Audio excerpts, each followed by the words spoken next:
এই একাদশী জানতে অজান্তে ইচ্ছায় অনিচ্ছায় যে কোনো প্রকারে একাদশী যদি একবার হয়ে যায় তার যে কি গতি হয়, তার যে কি ফল আমরা কল্পনাও করতে পারবো না, কল্পনাও করা যাবে না। যে কেউ যদি এই একাদশী করে ফেলে, ইচ্ছা নাই হয়ে গিয়েছে একাদশী, জানে না একাদশী হয়ে গিয়েছে, তার যে কি ফল আমি বর্ণনা করব। আবার অনেকে ভাবেন একাদশী করবে হচ্ছে সধবারা, বিধবারা একাদশী করবেন না, এরকম সমাজে সকলে বলেন না। সধবারা যদি একাদশী তিথি পালন না করবে স্বামীর পরমায়ু হরণ করবে সে। সেই জন্য বিশেষ করে সধবাদের অবশ্যই একাদশী পালন করতে হবে। সাধারণ মানুষ জানে একাদশী বিধবা যারা তাদের ইন্দ্রিয় দমন করার জন্য বিধবারা একাদশী পালন করবে। তাও আবার কি না, লুচি, আলুর দম, সুজি, পুরি এইগুলোকে শুধু বাইরের মানুষ জানে যে একাদশীতে ভাত খেতে নাই, অন্ন খেতে নাই, এইটুকু জানে। তো অন্য যে রুটি, ভাত, ডাল, মুগ, মসুর, মটর, যা কিছু পঞ্চশস্য এগুলো খেতে নেই। কেন? আজকের এই দিনে, একাদশীর দিনে পঞ্চশস্যের ভিতরে সমস্ত পাপ অবস্থান করেন। তো সেই জন্য বৈষ্ণবীয় যারা ভক্ত আছেন তারা এই একাদশী তিথিতে পঞ্চশস্য গ্রহণ করেন না। তো এই একাদশী যেটা বলছিলাম যে কেউ জানতে অজান্তে যে কোনো ভাবে একাদশী করলে তার যে কি ফল আমরা কল্পনাও করতে পারবো না। এক সময় পুরাকালে কৌশুক নগরে একজন রাজা ছিল, তার নাম ছিলেন কটিরথ। তো সেই কটিরথ রাজা খুব সুন্দর রাজ্য পরিচালনা করছিলেন। ভক্তবৎসল রাজা, তিনি প্রজাদের নিজের সন্তানের মতো দেখেন। তো সেই রাজা সুন্দর রাজ্য চলছে, কিন্তু এই একাদশীর দিন আসার আগের দিন, দশমীর দিন তিনি রাজ্যে কি করতেন না, ঢেরি পিটিয়ে দিতেন। ঢেরি জান, আগেকার মানুষ জানে, ঢোল। এখন যখন মাইক হচ্ছে আগামী দিন বন্ধ হবে, আমাকে হয়তো অমুক পার্টির বন্ধ হবে, আপনারা সকলে বন্ধ পালন করবেন, দিদি দিদি দিদি দিদি। তারপরে অমুক তারিখের ভিতরে যদি আপনারা ব্যাংকের লোন শোধ না করবেন, আপনাদের ঘর বাড়ি, গরু বাছুর, হাঁস মুরগি, ভেড়া ছাগল সব নিলাম করে নেওয়া হবে, দিদি দিদি দিদি দিদি করে। কি দেখেছেন এগুলা? এখন এখন মাইকে, এখন আবার মাইকও আর নেই, এখন সব ফোনে, ফোনেই আপনারা জানতে পারবেন। তো যাই হোক, এরকম দশমীর দিন কি করতেন না, রাজা রাজ্যে ঢেরি পিটিয়ে দিতেন। আগামী দিন একাদশী, এই একাদশী আপনারা সকলে পালন করবেন, আর যদি একাদশী তিথি পালন না করবেন রাজা মশাই আপনাদের কঠোর শাস্তির ব্যবস্থা করবেন, না হলে রাজ্য থেকে বিতাড়িত করবে। তাই সকলে আগামী দিন একাদশী তিথি আছে, পালন করবেন, এইভাবে বলে দিতেন। এইভাবে একাদশী তিথি, প্রতি একাদশী তিথি সব ঘরে ঘরে তো করতেন, কিন্তু এই রাজপ্রাসাদে একাদশী তিথি প্রায় সব ভালো যারা ভক্ত তারা সবাই চলে আসতেন না। সেখানে একাদশী তিথি মানে শুধু উপবাস দিয়ে থাকবো, জল খাবো না, ফল খাবো না, একা একা থাকবো তা না। একাদশী মানে ভগবানের এক নাম হচ্ছে একাদশী তিথি। উপ মানে নিকটে, বাস মানে বাস, ভগবানের নিকটে বাস। একাদশী তিথিতে সাধু সঙ্গ করতে হবে। মাধব তিথি ভক্তি জননী যতনে পালন করি, কৃষ্ণ বসতি বসতি বলি পরম আদরে বলি। একাদশী তিথিতে সাধু সঙ্গ করতে হবে, হরিকথা শ্রবণ করতে হবে, ভক্তের সঙ্গে হরিনাম কীর্তন করতে হবে। তাহলে খুব ভালো। একা একা থাকলে একাদশী যতই করুন ঘুমে ধরবে, ঘুম, বুঝতে পারছেন? অলসতা আমাদের তো আছে, তো ভক্তের সঙ্গে থাকলে সেটা হবে না। তো এইরকম একাদশী তিথিতে এরকম একাদশী আসলেই পালন করতে হবে। তো এরকম রাতে সবাই পালন করতেন। একদিন এইরকম একাদশীতে সমস্ত প্রজারা এসেছেন রাজপ্রাসাদে, এসে একাদশী তিথি পালন হচ্ছে, কেউ ওইদিকে কীর্তন করছে, কোন জায়গায় ভাগবত কথা হচ্ছে, কোথাও কি একাদশী তিথির মাহাত্ম্য কথা বর্ণনা হচ্ছে। এই রকম ভাবে অনেক সমস্ত ভক্তবৃন্দ এসে গিয়েছে, সন্ধ্যা হয়েছে। এই রকম সময় একজন ঋষি, তার নাম হচ্ছে সৌরী নামক একজন ঋষি, সেই রাজসভায় পদার্পণ করেছেন। তো সেই ঋষিকে দেখে রাজা মশাই একদম ছুটে গেলেন, ছুটে গিয়ে তাকে আহ্বান করে এনে স্টেজের উপরে সিংহাসনে বসালেন। সিংহাসনে বসিয়ে পাদ্য অর্ঘ্য সমস্ত কিছু দিয়ে তাকে পূজা করলেন। পূজা করার পরে কুশল বার্তা বিনিময় ঋষি জিজ্ঞাসা করলেন, হে রাজন, আপনি কেমন আছেন? ভালো আছেন? ভজন সাধন ঠিক আছে? আমাদের ভক্তদের সঙ্গে একে অপরের সঙ্গে দেখা হলে এরকম কৃষ্ণ কথা হবে, অন্য কথা নয়। মৎসিত্তা মদ্গতা প্রাণা বোধয়ন্তস্য পরস্পরম কথয়ন্তস্য মাং নিত্যং তুষ্যন্তি চ রমন্তি চ। আমার ভক্ত আর একজন ভক্তের সঙ্গে দেখা হলে, এই কত বিঘা ধান লাগাচ্ছিস? মেয়ে ভালো আছে তো? মেয়ে সংসার ঠিক মতো করছে তো? না মেয়ে নাকি তোর চলে গিয়েছিল কার সঙ্গে? নাকি এইসব কথা হবে নাকি? ভক্তের সঙ্গে দেখা হলে কি কথা হবে? মৎসিত্তা মদ্গতা প্রাণা, আমার কথা। ভক্ত ভগবানের কথা আলোচনা করবে। মৎসিত্তা মদ্গতা প্রাণা বোধয়ন্তস্য পরস্পরম, পরস্পরের সঙ্গে আমার কথা আলোচনা হবে। আর এই আমার কথা আলোচনা করে তারা আনন্দে রমণ করবে, তুষ্টি লাভ করবে, সন্তুষ্ট হবে। আর বাইরের জগতের কথা তারা বর্জন করবেন। এইরকম এক ভক্তের সঙ্গে একটা ভক্ত দেখা হলে হরি কথা, কৃষ্ণ কথা হবে। তো সেই রাজা জিজ্ঞাসা করলেন, রাজা মশাই, আপনার কুশল মঙ্গল তো? ভজন সাধন সব ঠিকঠাকই আছে? তখন রাজা বললেন, হে ঋষিবর, আমার ভজন সাধন সব কুশল আছে। তো সেই ঋষিবর বললেন, হে রাজন, তো এই যে সমস্ত এত ভক্ত দেখছি খুব সুন্দর হরিভজন করতে, হে রাজন, রাজা বলছেন, হে ঋষিবর, আজকে একাদশী, সেই জন্য বেশি ভক্ত এসে গিয়েছে। এই যে আপনারা আজকে এসে গিয়েছেন, একাদশী তিথি, সেজন্য আজকে অনেক সব ভক্তরা এসেছে। একাদশী তখন অত একাদশী তিথির মাহাত্ম্য অত ছিল না। একাদশী হচ্ছে, হ্যাঁ রাজা ঋষিবর, আমরা একাদশী প্রজাদের সকলকে পালন করাই এবং আমরা নিজেরাও একাদশী তিথি পালন করি। তখন সেই ঋষিবর বললেন, আরে একাদশী তিথি বার ব্রত এগুলো কারা করে? না যারা গরিব দুঃখী, অনেক কামনা বাসনা আছে, ওই কামনা বাসনা নিয়ে ওই শনি মন্দিরে, কালী মন্দিরে, শীতলা মন্দিরে ডালা সাজিয়ে নিয়ে যায়।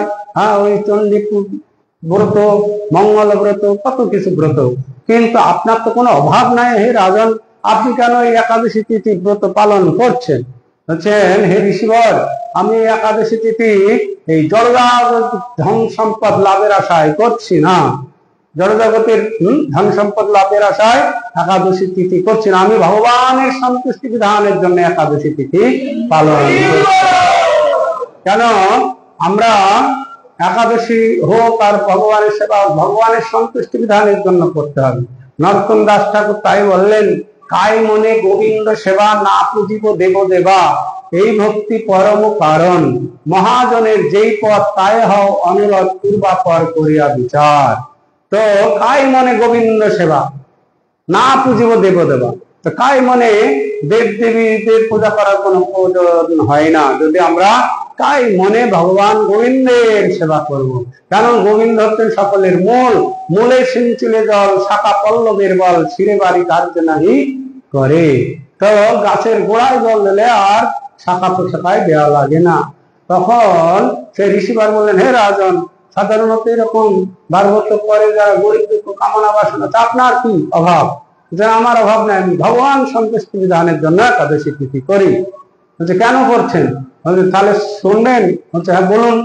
তো বলছেন, আমি একাদশী তিথি পালন করি না, আমার রানী উনিও করে, প্রজারা সকলে একাদশী তিথি পালন করে এবং করায়।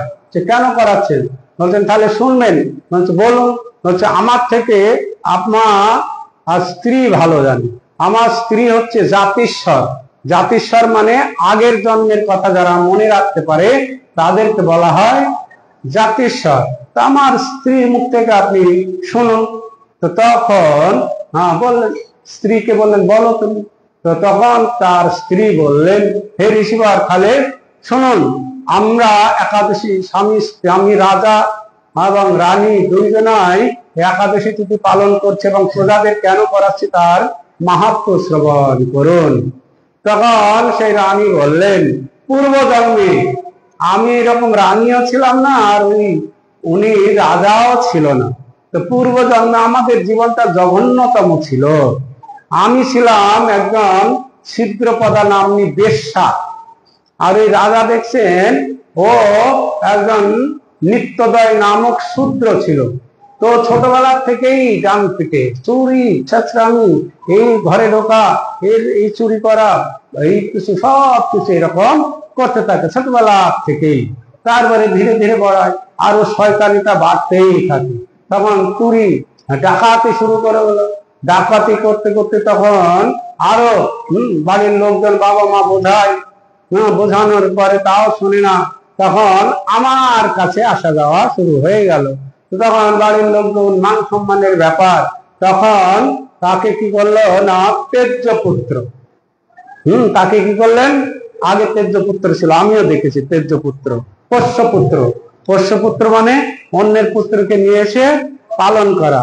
তেজ্য পুত্র মানে ছেলেকে পুরোপুরি জীবনের মধ্যে ত্যাগ করে। এখন আর ত্যাগ করা লাগে না, এমনি এমনি ত্যাগ হয়ে যায়। ওই ছোটবেলা থেকে পড়াশোনা শিখান, যতদিন বিয়ে না হয়, একটা চাকরি না পায়, ততদিন বাবা মার কাছে থাকবে। আর যেই চাকরি পাওয়া অবধি কিছুদিন থাকবে, তারপরে বিয়ে হয়ে যাবে, হরে কৃষ্ণ, তেজ্য পুত্র হয়ে গেল। তা আমরা যেন এরকম তেজ্য পুত্র না হয়। জগতের পিতা কৃষ্ণ জেনা ভজে বাপ, পিতৃদ্রোহীর প্রাতকীর জন্ম জন্ম তাপ। পিতারে যে ভক্তি করে সে সুপুত্র হয়, আর পিতারে যে ভক্তি না করে কোন পুত্র? সুপুত্র না তেজ্য পুত্র হবে। তো এইরকম সুপুত্র হতে হবে। তো যাই হোক, এরকম সেই রানী বলতে লাগলেন যে ও আমার কাছে আসা ব্যাপারে, তখন বাড়ির লোকজন, বাবা মা সব তাকে ত্যায্য পুত্র করেন। ত্যায্য পুত্র করলে সে তখন আর যাবে কোথায়? তখন এই আমার কাছেই থাকে। তো সেও দেখে আমারও কেউ নেই, আর ও দেখছে আমি আর যাবো কোথায়, বাড়িতে ঢুকতে দেয় না। ওই দুইজনা ওখানেই থাকে, রান্না বান্না হয়, খাওয়া দাওয়া করে, আরো তো চুরি চামারি কত কিছু করে। এইভাবে তাদের জীবন যাচ্ছে।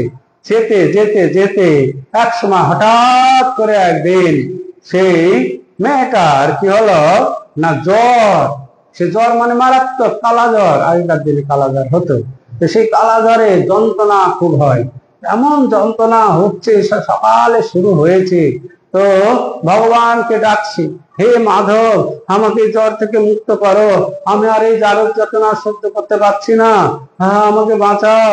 হে কৃষ্ণ, আমি আর বাঁচবো না মনে হয়, আমাকে জ্বর থেকে মুক্ত করো প্রভু। এইভাবে কৃষ্ণকে ডাকছে, ভগবানকে ডাকছে। কারণ সাধারণত মানুষ সব কি দুঃখের সময় ভগবানকে ডাকি, দুঃখ से सब हरि भजे, सुख से भजे ना कोई, सुख से आगर हरि भजे दुख कहाँ से भई। যদি সুখের সময় হরিভজন করে, দুঃখ তার আসবে না। সাধারণ মানুষ দুঃখের সময় হরিভজন করে। এখনকার মানুষ আবার দুঃখেও হরিভজন করছে না, দুঃখ পেলে আরো ভগবানকে দোষারোপ করে।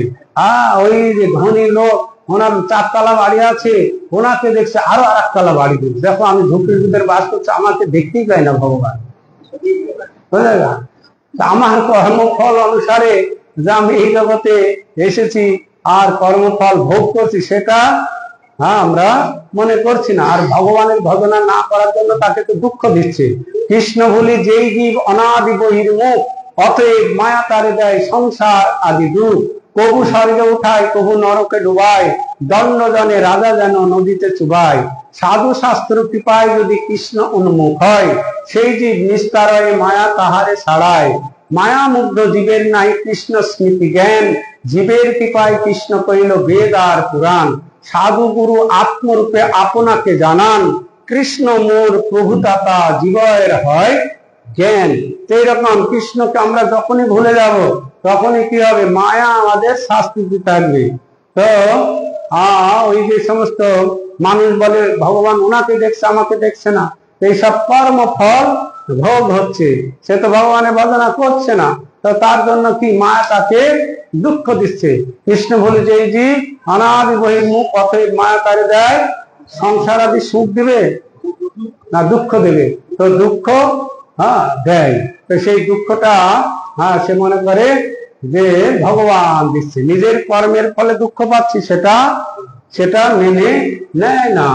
এইভাবে সেই জ্বরের জ্বালায় হে কৃষ্ণ, হে মাধব, হে মধুসূদন, আমাকে বাঁচা, আমি আর পাচ্ছি না, এইভাবে সারাটা দিন চলে গেল।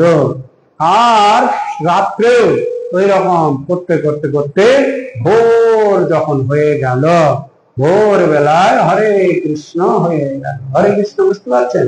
হলেও হরে কৃষ্ণ, মলেও হরে কৃষ্ণ, কি বিয়ে হলো হরে কৃষ্ণ, শ্রাদ্ধ হলো হরে কৃষ্ণ, কি তো হরে কৃষ্ণ হয়ে গেল। তো তখন আর কি, ওই যে বেটা বসেছিল সারাদিন ওই জলপটি দিচ্ছে, একটু সেবা শুশ্রূষা করছে, তো ও পাশে বসেছিল সারা রাত, সেও ওই রকম ওই মেয়েটার সঙ্গে দিন রাত অতিবাহিত করলো। তারপরে হতে হতে ভোরবেলা যখন হতো হরে কৃষ্ণ হয়ে গেল, ওই মহিলাটার শোকে তারও হাত ফেল হয়ে গেল, আমি এখন যাব কোথায়, আমাকে কে খাওয়াবে, আমাকে কে দেবে? বুঝতে পারছেন? এরকম অনেক জায়গায় আছে না, স্ত্রীর শোকে, স্ত্রী মারা গেলে তার শোকেই হাত ফেল হয়ে যায়, এরকম তারও মৃত্যু হলো। তা আমাদের মৃত্যু সকলেরই হবে, কেন এই জগতে আমরা সকলে মরতেই এসেছি। এই জগৎটা হচ্ছে মর জগৎ, এখানে আমরা সবাই কি করতে এসেছি? বাঁচতে এসেছি। লড়াই লড়াই লড়াই চাই, লড়াই করে বেঁচে আছে কেউ? আছে কেউ বেঁচে? তা আমরা এখানে মরতেই এসেছি, এখানে কেউ বাঁচতে এখানে আসেনি। তো এই জগতে এসেছি মানে আমাদের মৃত্যু অবশ্যম্ভাবী। অনিত্য সংসারে অবশ্য মরণ, না মরিয়া চিরজীবী আছে কঞ্জন। মৃত্যুর উৎপত্তি হয় জন্মের সাথে, আজি কিংবা কালি কিংবা শত বৎসরেতে। একমাত্র সংসারে হরিনাম কর সার, হরি নাম বিনা সংসারে সকলেই অসার। তো মরতে আমাদের হবে, আজও মরতে পারি, কালো মরতে পারি, 100 বছর বাঁচতেও পারি। এইরকম সে বেটাও মারা গেল। মারা গেলে তো যারা ভক্ত, যে সমস্ত মানুষ ভক্ত হয়েছে, তো তারা মারা গেলে বৈকুণ্ঠ থেকে রথ আসবে, বিষ্ণু দূতেরা রথ নিয়ে আসবে। তা আপনাদের জন্য রথ নিয়ে আসবে। এই যে আপনারা একাদশী আজকে তিথি পালন করেছেন, তো সবাই একাদশী, এই যে একাদশী তিথি পালন করেছেন, হরিনাম করছেন, এর ফলে যখন মৃত্যু হবে তখন বৈকুণ্ঠ থেকে রথ নিয়ে আসবে, বিষ্ণু দূত আসবে। সেটা আমরা এই জলচক্ষুর দ্বারা দেখতে পারবো না। আর যারা অভক্ত তাদের জন্য দূত আসবে। কোথার থেকে দূত আসবে? দূত আসবে, তাদের দূত আসবে কোথা থেকে? যেদিন যমের দূত এসে ও তোকে ধরবে রে কোষে, মায়া কান্নায় কাঁদবে রে তোর জননী বসে। তখন স্ত্রী পুত্র পরিজন কেউ তো ফিরে চাইবে না, সময় গেলে হরি ভজন আর তো হবে না।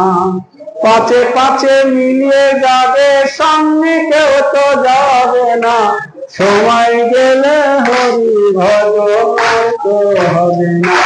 বাইরে সময় গেলে হরি ভজন আর তো হবে না। যেদিন যমের দূত এসে ও তোকে ধরবে রে কেসে, মায়া কান্নায় কাঁদবে রে তোর জননী বসে। যেদিন শ্মশান ভূমিতে ও তোর সাজাবে চিতে, যেদিন শ্মশান ভূমিতে ও তোর সাজাবে চিতে, হরি বলে আগুন দেবে ও চাঁদ মুখেতে। তখন স্ত্রী পুত্র পরিজন কেউ তো ফিরে চাইবে না, সময় গেলে হরি ভজন আর তো হবে না। একি দেখতেছ সফল, একি আশ্চর্য ঘটন, মায়া কান্নায় যাচ্ছ ভেসে হয়ে অচেতন। এখন চেতন কে মধুসূদন নামটি একবার বলো না, হরি ভজন আর তো হবে না, ঘরে সময় গেলে হরি ভজন আর তো হবে না। তো যারা ভক্ত তাদের জন্য বিষ্ণুদূত আসবে, যারা সারা জীবন হরিনাম করেনি, যা ইচ্ছা তাই করেছে, যা ইচ্ছা তাই খেয়েছে, তাদের গতি আর ভক্তদের গতি এক হবে? যে ছোটবেলায় পড়াশোনা করেছে, হ্যাঁ, দিন রাত দেখেনি, হ্যাঁ, তো তার গতি আর যে সারা বছর পড়াশোনা করেনি, ডাঙ্গুলি খেলে, তার গতি এক হবে? এক হবে নাকি? এক হবে না। তো তার জন্য যমদূত এসে একদম, তো আমাদের যমদূত আসবে। কখন আসবে না? আমরা যদি হরিভজন করবো, যমদূত আসবে না, যমদূত। ওই অজামিলের কাহিনী শুনেছেন? অজামিল যারা ভক্ত তাদেরকে দূরের থেকে যমদূত বলে দিছে, যাদের কপালে তিলক আছে, গলায় মালা আছে, যারা হরিনাম করে, ওই বিড়ি গেড়ি এইসব খায় না, বুঝতে পারছেন? হ্যাঁ, তাদের কাছে কখনো যাবে না, তাদের ওই দূরের থেকে কি প্রণাম করবে, তাদের কৃপা পাবে। খবরদার ওই কৃষ্ণ ভক্তদের কাছে যাবে না। কোথায় যাব? ওই যে যারা কোন নিয়ম কানুন আদি পালন করে তাদেরকে ধরে নিয়ে আসবে। তো এই দুইজনকে ধরে নিয়ে কোথায় গিয়েছে? একদম যমলোকে সোজা, সকালে সকালে একদম চলে গিয়েছে। তো সকালে এবার যমরাজের ধর্মসভা আছে সেখানে, তো সেই ধর্মরাজ বিচার করেন তার কি কি পাপ আছে, কি পুণ্য আছে।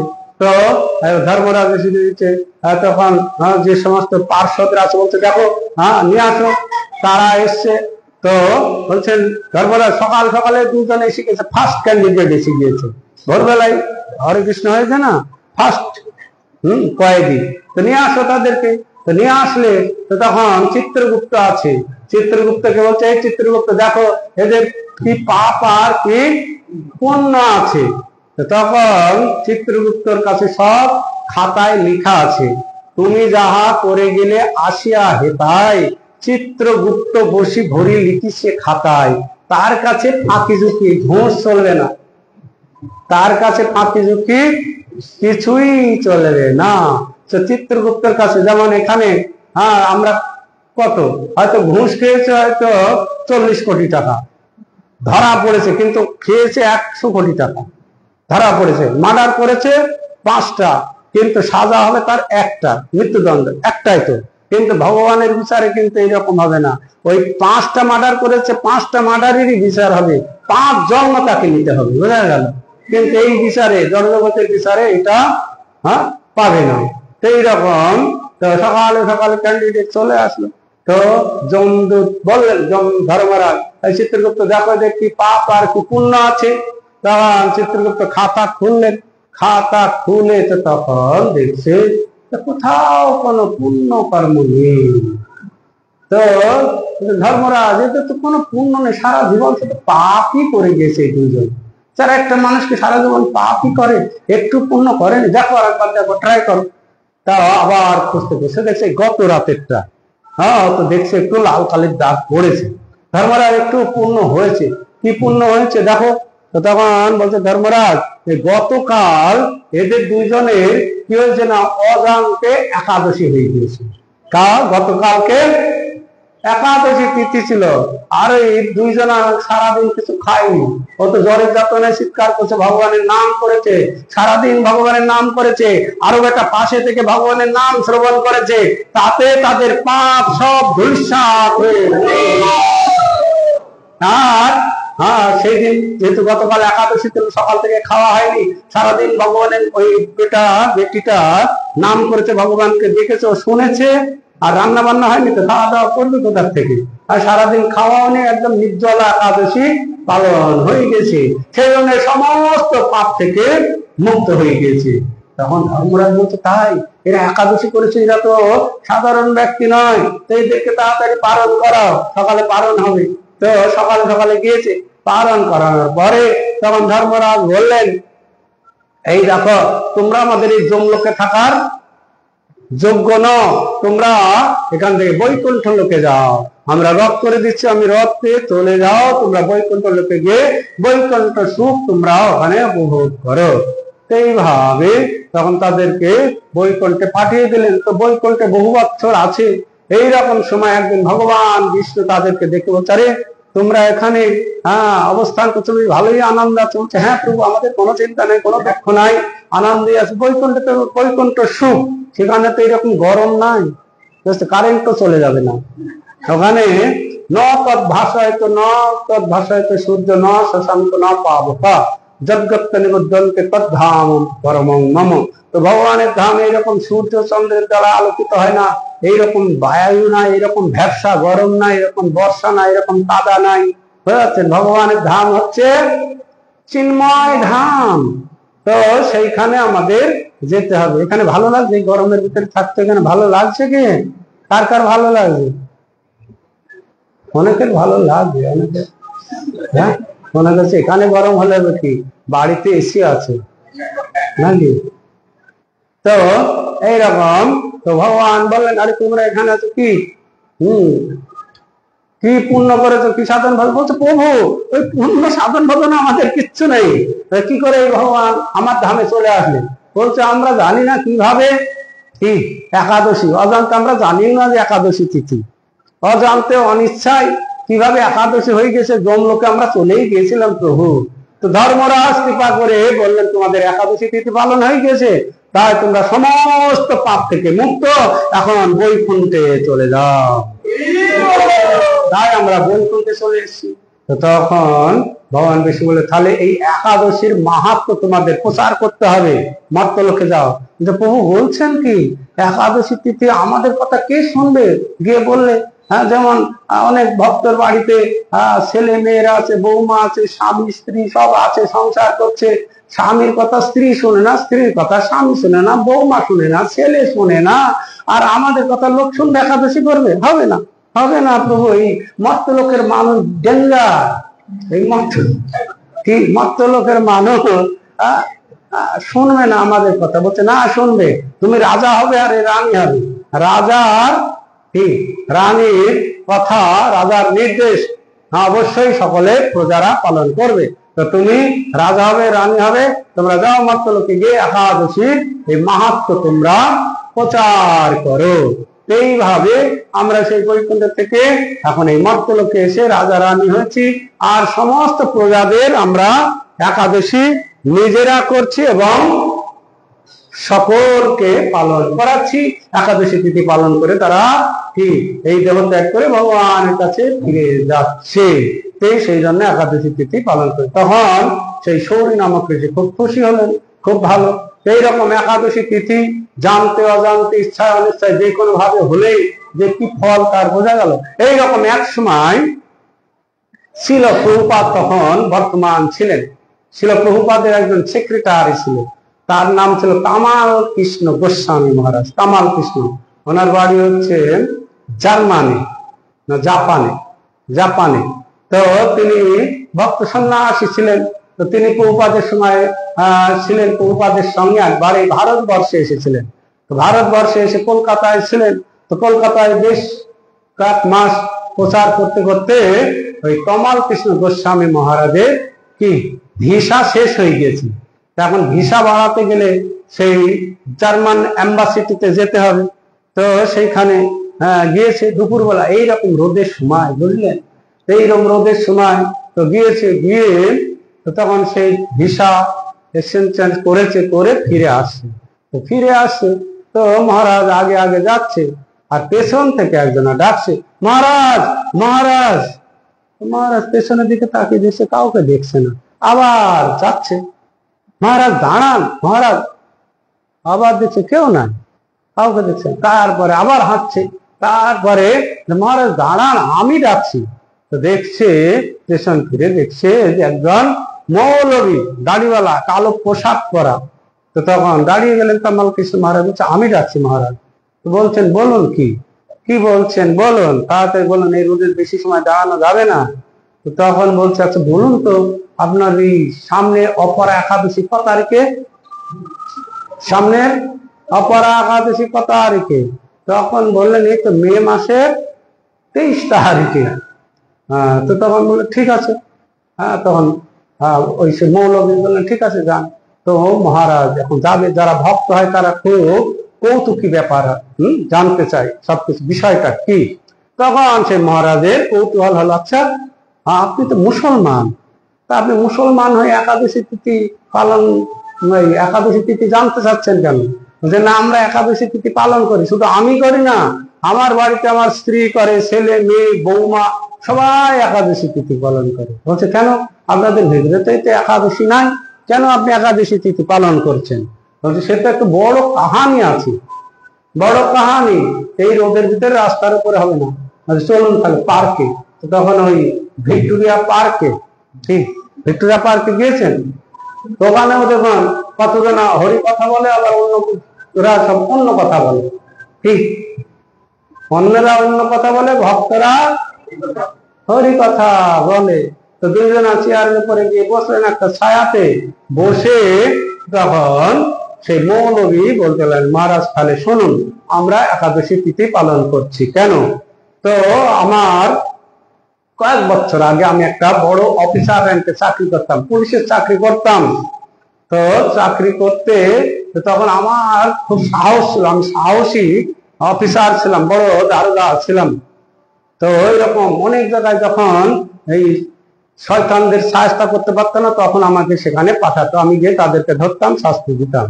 এইরকম রাজস্থানে জয়পুর, তো সেখানে একটা ডাকাত দল ধরতে পারছে না, কোনো পুলিশ তার খোঁজও পায় না, ধরতে পারছে না। তো আমাকে ওইখানে ট্রান্সফার করেন সরকার, যাও ওই ডাকাত দলকে তুমি ধরো। তো আমি সেই রাজস্থান সেখানে গেলাম, যে থানাতে বেশ কয়েকদিন আছি। তো চিন্তা করতে কিভাবে ধরবো, অনুসন্ধান করতে হবে কোথায় ডাকাত দল আছে। একদিন রাতে দুপাশে দুটো পিস্তল নিয়ে, বড় একটা টর্চ নিয়ে বেরিয়ে পড়লাম। তো বেরিয়ে জ্যোৎস্না রাত, ভালোই লাগছে, হাঁটতে হাঁটতে হাঁটতে অনেক প্রায় 10-12 কিলোমিটার হেঁটেই যাচ্ছে। যেতে যেতে যেতে এক জায়গা থেকে খুব সুন্দর গান বাজনার শব্দ শুনতে পাচ্ছে, ভেসে আসে। তখন ওই গান বাজনা নিশ্চয়ই এখানে তাহলে মানুষজন আছে। তো তখন আস্তে আস্তে এগিয়ে দেখছে একটা বড় পুরনো বাড়ি, রাজবাড়ি। তো ওখানে থেকে দেখছে ভেসে আসছে গান বাজনা, খুব সুন্দর গান বাজনা, আনন্দ হচ্ছে। মনে করছে নিশ্চয়ই এখানে লোকজন আছে। তখন সেই দারোগা কি করলেন না, আস্তে আস্তে আস্তে সেই বাড়ির দিকে যেতে লাগলেন।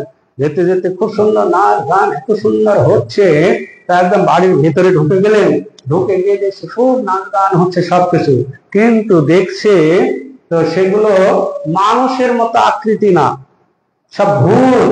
কারো হাত 4 হাত, কারো মাথা বড়, কারো ভূতের চেহারা। দেখেছেন ভূত, দেখেছেন? হ্যাঁ, তো সব ভূত নাচ গান করছে, নাচ গান করছে, এমন নাচ গান করছে, এত আনন্দ হচ্ছে। তো তখন দারোগা মনে করছে আমি যদি এখন পিছনে যাই, আমাকে তো বড় হাত দিয়ে ধরে ফেলবে, আমার এখানে ঘাড় মটকাবে। তা এখন যাওয়া যাবে না, সাহসের সঙ্গে এদেরকে দেখি ধমকাই, কোনো খোঁজ পাওয়া যায়, তোরা কে রে?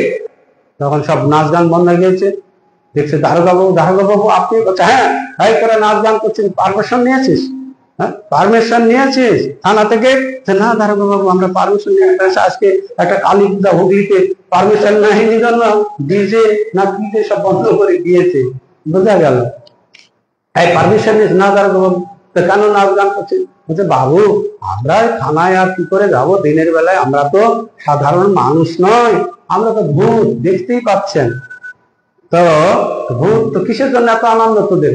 বলছে যে আমাদের এই যে মেয়ে দেখছেন না, এই যে গায়ে হলুদ হয়ে গিয়েছে, গায়ে হলুদ, কালকে বিয়ে। হ্যাঁ, এই যে মেয়েটা খেদি, ভূতের মেয়েটার নাম কি? খেদির বিয়ে হবে। তো সেই জন্য আজকে গায়ে হলুদ আমরা কি নাচ গান করছি। বলছে তাই? কোথায় বিয়ে হবে? বলছে ওই যে জয়পুর রাজা, রাজার ছেলের সঙ্গে আমার এই খেদির বিয়ে হবে। আরে বলছিস কি, রাজার ছেলের সঙ্গে খেদির বিয়ে হবে? ও মানুষ আর তুই ভূত? হ্যাঁ, এ ভূত, কি করে বিয়ে হবে? বলছে না, দারোগা বাবু হবে। কালকে ওই রাজার বিবাহ আছে অন্য জায়গায়, তো সেই বিবাহ করতে ঘোড়ার পিঠে যাবে। তো যেতে যেতে আমাদের একজন ভূত যাবে, গিয়ে ঘোড়াকে একটু ভয় দেখাবে, ঘোড়া 2 পা তুলে দেবে, পাহাড়ের উপর থেকে ছিটকে পড়ে যাবে, ঘোড়া সহ সেই রাজার ছেলেও মারা যাবে, অপমৃত্যু হবে। আর তার আত্মাকে ধরে নিয়ে এসে এই খেদির সঙ্গে বিয়ে দিব। তাই ঠিক আছে, এই কালকে বলছে দারোগা বাবু তাহলে খাওয়া দাওয়ার কিছু ব্যবস্থা করবো নাকি? হ্যাঁ, বিরিয়ানি আনবো? আরে বাবা, তোদের আর খাওয়া দাওয়ার ব্যবস্থা করতে হবে না, আমি দেখতে আসবো তোদের বিয়ে কেমন হচ্ছে। তো দাঁড়া বাবু চলে গেল থানায় গিয়ে, তখন চিন্তা করলেন দেখি তো ভূতরা যা যা বললো ঠিক কিনা। তো জয়পুর রাজার বাড়িতে চলে গেলেন, গিয়ে দেখছে হ্যাঁ রাজার বাড়িতে বিয়ে ধুমধাম, রাজকুমারের বিয়ে হবে, একদম ঘোড়া টোড়া সাজাচ্ছে। তো দেখে মনে করলেন সত্যি তো ঠিকই আছে তাহলে। তো তখন দারোগা বাবু চলে আসলো, আর এদিকে তারা কি বিয়ে করতে চলে গেল। তো পরের দিন দারোগা বাবু মনে করলেন যাই তো দেখি কেমন বিয়ে হচ্ছে। তো যখন আসলেন, তো তখন এসে দেখছে সে আর আনন্দ আর নাই। কেন আনন্দ নাই? কান্না করছে, ওরে আমার খেদি কি হবে রে, গায়ে হলুদ হয়ে গেল, এখন কে বিয়ে করবে রে, কান্নাকাটি করছে।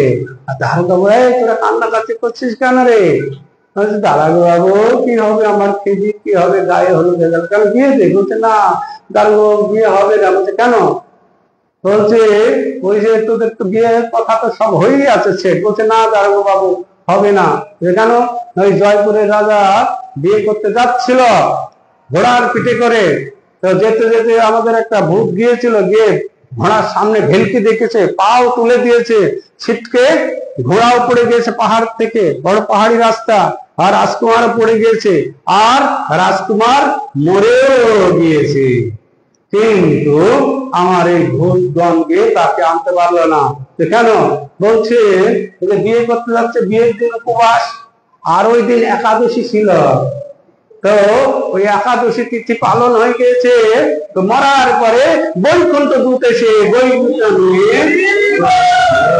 তো তাই আমরা তাকে আর আনতে পারিনি। তাহলে আমার এই ছেদির কি হবে বলুন দারোগা বাবু? বলছে আর একটা ঘুরে গিয়ে ধরে। তো দারোগা বাবু মনে করছে আমি এখান থেকে যেতে পারলে বাঁচি। তো দারোগা বাবু চলে আসলো, এসে তখন চিন্তা করতে হলে তো একাদশী তো দারুণ মাহাত্ম্য, হিন্দুদের একাদশী, তাহলে তো আমাকে একাদশী তিথি পালন করতে হবে। সেই থেকে আমার চাকরি শেষ হয়ে গেল, আমি কলকাতায় চলে আসি। এসে আমার স্ত্রী, আমার ছেলে মেয়ে সবাই আমরা বাড়িতে কি একাদশী তিথি পালন করি। তখন সেই তামান কৃষ্ণ গোস্বামী মহারাজ বলেন তাই একাদশীর এত সুন্দর মাহাত্ম্য। তো আমরা এরকম জানতে অজান্তে ইচ্ছায় অনিচ্ছায় যে কোনো ভাবে যদি একাদশী তিথি পালন করব, তাহলে কি ফল হবে আমরা কল্পনাও করতে পারবো না। এইরকম একাদশী তিথি অনেকে, যেটা বলছিলাম, চৈতন্য মহাপ্রভুর মা শশী দেবীও একাদশী করতেন না। প্রথমে সধবা ছিল ব্রাহ্মণ, তারপরে মহাপ্রভু মায়ের কাছে চেয়ে নিলেন, মা আমাকে একটা ভিক্ষা দিবা। কি রে বেটা, কি ভিক্ষা নেবে? তা একাদশী তিথিতে মা তুমি অন্ন না খাইবা। তো শশী মা মনে করছিলেন, আমি মনে মনে ভাবছিলাম একাদশী তিথিতে অন্ন খাবো না। তো বেটা তুই যখন বললি, আমি আগামী একাদশী থেকে আর অন্ন খাবো না, আমি একাদশী পালন করব। এইরকম একাদশী তিথি আমাদের পালন করা প্রতিটি ভক্তের কর্তব্য। কি শৈব, কি শাক্ত, কি গানপত্য, কি বৈষ্ণব, সকলের 8 বছর থেকে 80 বছর অব্দি একাদশী তিথি প্রতিটি মানুষের করা কর্তব্য। তাহলে না 8 বছরের আগে তার পাপ হয় না, কোনো কিছু করলে জ্ঞান হয় না, তো তারপরে থেকে পাপ হয়। তো সেই জন্য সকলে আপনারা একাদশী তিথি পালন করুন আর ভগবানের কাছে ফিরে চলুন। তো মহাপ্রভু একাদশী তিথি পালন করার সমস্ত শিক্ষা যে সবকিছু দিয়েছেন। তা আপনারা এই একাদশী তিথি মানে বাড়িতে না খেয়ে থাকবো, উপবাস দেবো, কারোর সঙ্গে মিশবো না, এরকম না। যত পারবেন একাদশী তিথিতে কি করতে হবে?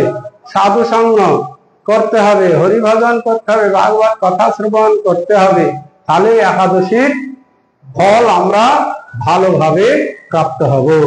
একাদশী তিথির পরের দিন আগামী দিন কি করতে হবে না, সুন্দর পারণ করতে হবে।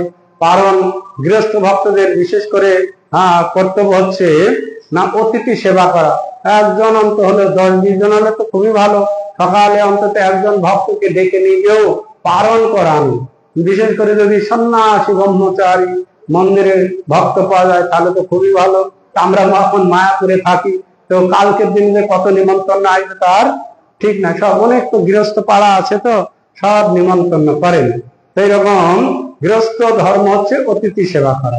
এই দ্বাদশীর দিন পারণের সময় ভক্তদের একটু ডেকে পারণ করে নিজে প্রসাদ পেলে খুব ভালো।